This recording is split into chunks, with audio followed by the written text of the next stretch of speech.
பாலிவுட் படத்தில் நடிகர் சூர்யா. ஷூட்டிங் இப்போது. நடிகர் சூர்யா பாலிவுட்டில் உருவாகவுள்ள கர்ணா படத்தில் சூர்யா இணையவுள்ளதாக கூறப்பட்டுள்ளது. நடிகர் சூர்யா தற்போது கங்குவா படத்தில் நடித்து முடித்துள்ளார். இந்த படத்தின் போஸ்ட் புரொடக்ஷன் பணிகள் தற்போது நடந்து வருகிறது. வரும் ஆகஸ்ட் மாதத்தில் படம் ரிலீஸ் ஆகவுள்ளதாக கூறப்பட்டுள்ளது.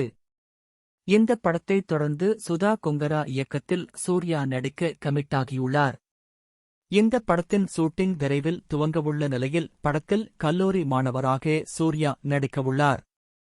படத்தில் துல்கர் சல்மான், நஸ்ரியா உள்ளிட்டவர்களும் இணைந்துள்ளனர். படத்தில் கல்லூரி மாணவராக சூர்யா நடிக்கவுள்ள நிலையில் அதற்கேற்ப தற்போது தன்னுடைய தோற்றத்தை மாற்றியுள்ளார் சூர்யா. இந்த படங்களைத் தொடர்ந்து வெற்றிமாறன் இயக்கத்தில் வாடிவாசல் படத்தில் சூர்யா நடிக்கவுள்ளதாகவும், தற்போது விடுதலை 2 படத்தை இயக்கி வரும் வெற்றிமாறன் அடுத்ததாக வாடிவாசல் படத்தை இயக்கவுள்ளதாகவும் தகவல்கள் தெரிவிக்கப்பட்டன.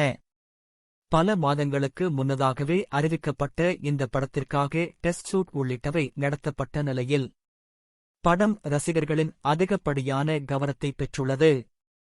இந்நிலையில் இந்த படத்திற்கு முன்னதாகவே பாலிவுட்டில் உருவாகவுள்ள கர்ணா படத்தில் சூர்யா இணையவுள்ளதாக கூறப்பட்டுள்ளது.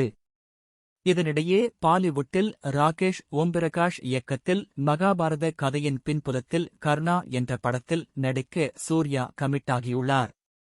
2 பாகங்களாக உருவாகவுள்ள இந்த படத்தின் ஸ்கிரிப்ட் வேலைகள் ஏறக்குறைய நிறைவடைந்துள்ளதாக படத்தின் ஸ்கிரிப்ட் ரைட்டர் ஆனந்த் நீலகண்டன் தன்னுடைய சமீபத்திய பேட்டியில் அப்டேட் தெரிவித்துள்ளார். படத்தில் சூர்யாவிற்கு ஜோடியாக ஜான்வி கபூர் நடிக்கவுள்ளதாகவும் தகவல்கள் தெரிவிக்கின்றன. படத்தின் ஷூட்டிங் இன்னும் சில தினங்களில் மும்பையில் துவங்கவுள்ளதாகவும் அவர் தெரிவித்துள்ளார். படத்தின் தொடர்ந்து மும்பையில் ஒரு வாரம் இந்த படத்தின் ஷூட்டிங் நடக்கவுள்ளதாகவும் ஆனந்த் நீலகண்டன் தெரிவித்துள்ளார். இதையடுத்து மீண்டும் சூர்யா 43 படத்தின் ஷூட்டிங்கில் சூர்யா இணையவுள்ளதாகவும் கூறப்பட்டுள்ளது. மிகுந்த பிரம்மாண்டமான அளவில் உருவாகவுள்ள இந்த படத்தின் ப்ரீ புரொடக்ஷன் வேலைகள் தற்போது மிகவும் துரிதமாக நடந்து வருகிறது. இந்த படம் இந்தியில் உருவாகி தமிழ் உள்ளிட்ட மற்ற மொழிகளில் டப்பிங் செய்யப்பட்டு வெளியாகவுள்ளதாக கூறப்பட்டுள்ளது.